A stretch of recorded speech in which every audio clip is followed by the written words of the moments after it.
Hi, and welcome to this week's market update.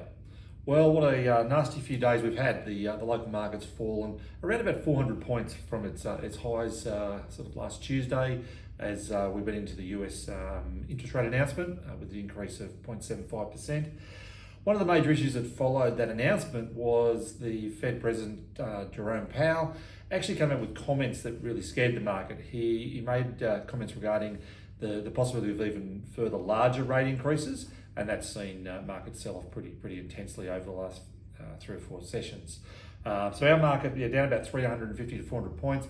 We are seeing a bit of buying in the market today as value starts to return. It's times like this, it's good to reflect on why we invest in the market and what we're looking for. So I like to look at some of the data that's around to give us a bit of a feel of where value is. So company earnings, coming out of reporting season in August, the forecasts are for company earnings to grow around 4.5% over the next 12 months. So that's still pretty solid growth across the sort of the ASX 200 stock basket. And then we look at yield expectations, and yields are expected to remain somewhere between 4.5% and 5%. Again, these are all forecasts coming out of that reporting season for the sort of top 200 companies.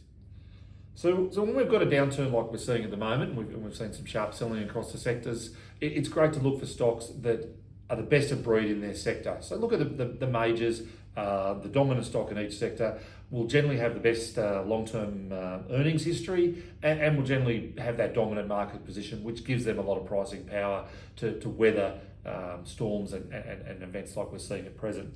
The other thing to focus on when we do see a downturn is really look at what the reasons we're in the market is to pick up a return from the stock, whether it be from a yield point of view or whether it be from capital growth.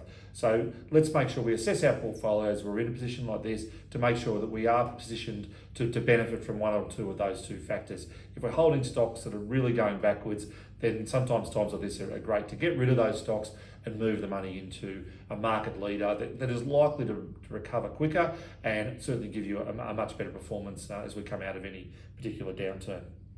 I hope that helps, and good investing for the next week or two.